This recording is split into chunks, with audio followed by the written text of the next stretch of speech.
Chapter 22. Locke's Lesson. Zen and Celeste stayed in the workshop a while longer.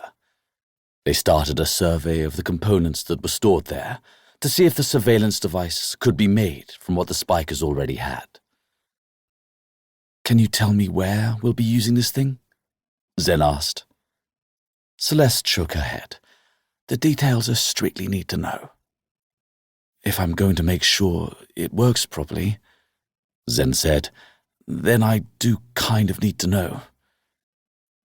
Celeste smiled at this. "It's a very large space," she said. "We'll be up in the rafters. The device has to be small enough to avoid all attention. We need to be able to fly it down about 100 feet and position it extremely carefully.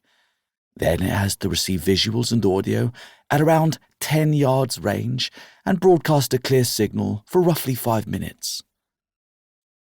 "That's quite an order," said Zen.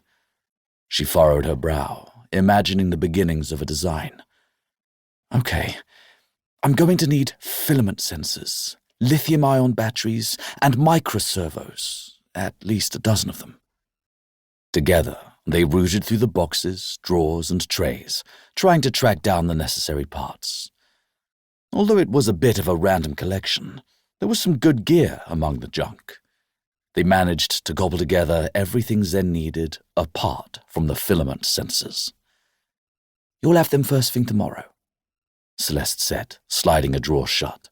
"I'll see to it myself. It's almost 1 o'clock. Let's head upstairs. The others will be making lunch."